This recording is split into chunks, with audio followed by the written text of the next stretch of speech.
Guys, what's happening? This is a bit of heartbreaking.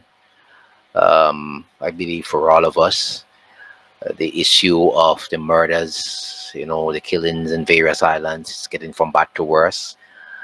I was told about what happened in Barbados this morning as well, so I'm gonna get to that. Um, we have to find different means and ways of resolving our issues here. But this one comes out of Trinidad. Let me see if I could get the headline first. So the headline was National Boxer Knife to Death During Last Lap.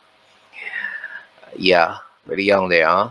Yeah, this is really horrible. This is really horrible. Guys, leave your comments in the section below.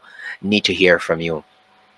And so if we get to the story, this is the story right here. If we get to this story here, we could probably go through it a bit. It says an 18-year-old national boxer was fatally stabbed in Sandy Grande on Carnival Tuesday. 18 years old. This has a whole life ahead of him. Police was told that Prince Charles was standing along the Eastern Main Road near KFC with some friends when at about 10:30 p.m. he got into a confrontation with a 57-year-old man. Here again, way older than him. 57 could be his father. Some people say grandfather. I don't know. The two got into a fist fight. However, the suspect pulled out a knife and stabbed Charles in the chest. Officers were on patrol in the area on the scene within minutes. The suspect was said to be from Foster Road, was detained, and Charles was taken to the Sandy Grande Hospital. He was pronounced dead at 10:49 p.m. There's a lot of things wrong with this story. Could sit here and say, maybe he should not got in fight with him. He should have walked away. Okay, that it did happen. We have to look at this. 18 years old, 57-year-old, almost a 60-year-old man. Could be a grandfather, could be his father. That's the first thing you are to note right there. We don't know what spurred it on. All we knew that they got into a confrontation. That's all we knew. But I'm talking about the age range and why some people could be afford to control your emotions, get out of people. The other people were there.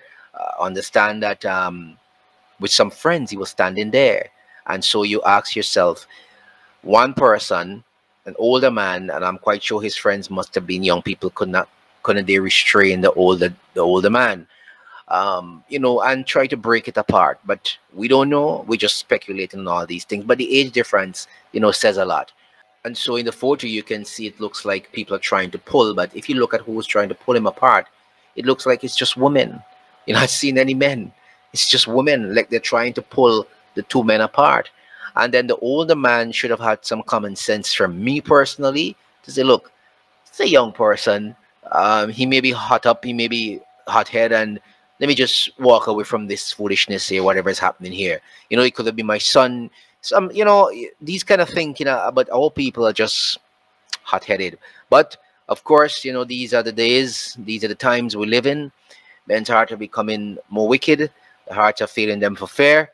And, of course, we would see more of this. But I'm really sorry for the young man.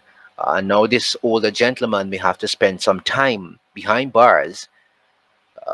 We don't know how the case will go down, but of course the young man is dead, so it's obvious that's going to be murder. We don't know if it will come down to manslaughter, whatever it is, but if it's murder, he's going to be spending some time behind bars, and it looks like he may be spending his last days behind bars. Quite sure right now he may be thinking about it, and this is what I'm talking about. Sometimes we just have to know, we just have to know. It's just terrible. It's just terrible. And then now I saw the headline that generally safe despite 5 killings, and Benjamin thanks officers for security efforts during this period in Trinidad, the carnival and all that stuff. You can leave your comments in the section below. Let me know if you're feeling the same way about it.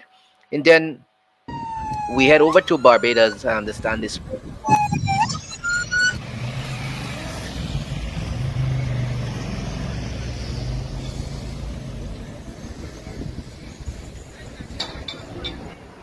So apparently this is in Barbados this morning. We understand that there was shooting. It appears that several persons got injured. I noticed that a lot of crime has been taking place in Barbados of late. I'm not sure what's happening, or if it's just because The people are just different mediums now. People are bringing out what's happening. But long ago, you would never hear much things happening in Barbados, or even if it was happening, you would not hear it. But now you're seeing a lot of things coming out. But this is CBC, and you can see there. I'm gonna get the information now. This is what I saw. Update: police confirm that 2 men are in critical condition at the Queen Elizabeth Hospital following the incident. Information indicates at least 1 man was shot during a confrontation between a bus driver and a cyclist. While 2 people are reported to be nursing injuries, there's no confirmation of the extent of those injuries at this time. And then below, I see the Barbados Police Service is on the scene of the reported shooting incident at Lloyd Erskine Sandiford Center. While information is sketchy at this time, 1 person is said to have been killed during the incident, while we'll have more details as they become available. So it appears that there's a series of things were happening today in Barbados. Things are still sketchy. Those of you in Barbados can let me know what took place. But guys, once again, you see the kind of anger and frustration coming out in people right now. People don't have tolerance level for a lot of things these days. So we are in turmoil within these islands, and it's going to get worse. And we pray that somehow or the other people find strength to do the right things. But you know, it's the times in which we live in. And then we're gonna move on now to Guyana, because it looks like things are ratcheting up again between Guyana. We heard about all of the things that have been happening. Now there's another story breaking this morning coming out of Guyana, I believe, where Guyana is asking the International Court of Justice, that's the ICJ, to block Venezuela from engaging in electoral activities in Essequibo. Of course, that's the disputed territory. And we understand that Venezuela is looking to hold elections in that territory. I mean, guys, this is, I tell you, prepare yourself, because something is going to trigger this whole thing. And people don't want to talk about it. People don't like to say so, but something is going to trigger. And we're going to have a bad time here. Guyana on Thursday asked the International Court of Justice to block Venezuela from engaging in electoral activities, even as the 2 countries have a pending border case before the judicial body. Guyana informed the court that the planned Venezuelan elections are scheduled to take place on 25th of May this year, and would inevitably be preceded by preparatory attacks, including acts within Guyana's Essequibo region, affecting the Guyanese population, Guyanese sovereignty over its territory. Therefore, in order to preserve its rights, Guyana is requesting that the court order Venezuela to refrain from any acts within the affected sovereign territory. Of course, Venezuela says it does not respect the ICJ, basically. It does not respect, and then they have no authority over this dispute between Guyana and Venezuela. That is what the Venezuelan government is saying.